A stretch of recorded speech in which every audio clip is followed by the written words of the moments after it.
palakpakan naman natin si Dana Neri! Ayan, sorry kasi mali pala ako ng pagbabasa ng Oo, pangalan. sorry Dana din. ang Oo, sinabi ko, kasi Dana pala. Iba-iba na kasi mga pronunciation ng iba kanya. Yes. Dana, how are you, Dana? Hinabahan po. Oo, okay lang yan kasi lahat naman ng kompetisyon, kinakabahan. Pero tingnan natin kung ano sasabihin ng ating mga inampalan. Ayan. Hi, Ma'am Dana.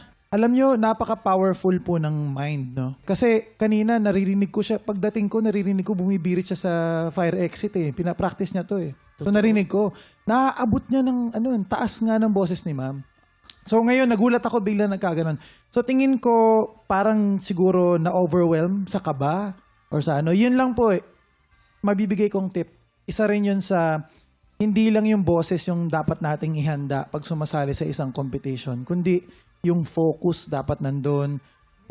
Sa next or sa mga susunod na pagpa-perform mo, i-prepare mo yung pag-iisip, ng focus talaga. Parang, di ba po, sundalo po sila, no? Parang kumbaga, kita nyo na yung target, kaya lang nag-hesitate kayo kung kakalabitin nyo. So, sumablay. Parang ganun siya. Kailangan buo yung loob. Kailangan, ito yung target, sasapuling ko to. Yun lang po. Galing no. Totoo nga, no? Sir Renz? We learn from our mistakes. Sa susunod, hindi na mangyayari sa iyo yan. Sa amin, nangyayari din yan. Nakakalimot din kami. Kaya lang, kami nakakalusot dahil pinapakanta namin ng audience. Tama! Yun ang palusot namin. Kayo naman! Oh, kayo naman! Di ba? Yun ang palusot namin. Ngayon, pag may pagkakataon naman na hindi nila alam yung kanta, yun, kawawa kami nun dahil wala na. Wala na lusot. Di ba? May mga parts dito, Dana, na kailangan siguro pakinggan mo pang mabuti yung kanta. Dahil meron siyang mga hindi nasasapul na parts. Siguro, kasi walang pagkakamali kung mag-iinsayo ng mabuti. Siguro, kailangan wag ikaw mag-isa lang na mag-ensayo.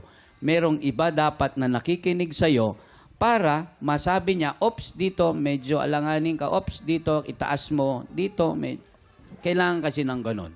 Ako rin, kailangan ko rin ng ganon. Professional na ako, pero meron pa rin nakikinig sa akin pag nag-ensayo ko.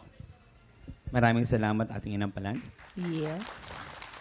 Alamin na natin kung ilang stars ang ibinigay sa'yo ng ating mga inampalan. Ma'am Dana, ito po ang mga bituin ko para sa inyo.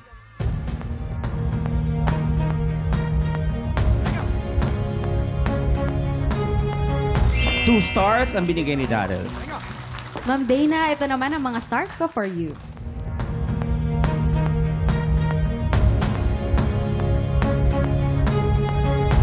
Two stars din ang binigay ni Hannah. Good luck po. Maraming salamat sa ating mga inampalan. Mamaya, malalaman natin kung ilang stars ang binigay sa'yo ni Sir Renz. Ano naman? Jason, kamusta naman ang mga piano gang dyan? Yes, okay lang naman kami. Gusto lang namin saluduhan at bigyan ng papugay ang ating mga kasunduluhan. Okay? Mga ating tropa, ngayong 2026, 100,000 pesos ang pwedeng mayuwi ng mga hihiranging kampyon. Kaya kung ikaw ay 16 to 55 years old at palaban ka sa kantahan, sugod na po sa ating weekly auditions. Every Wednesday and Thursday, 1 to 5 p.m. dito lamang sa Studio 6. Go na mga tigtropa! Mag-audition ka na! Sino kaya ang makakakuha ng mas maraming bituin at lalaban sa kampyon na si Neil Briones? Malalaman natin yan sa pagbabalik ng tanghalan ng kampyon dito lang sa TikTok Rock!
TikTropa! Pinanood mo hanggang sa dulo itong video na to? Very good ka!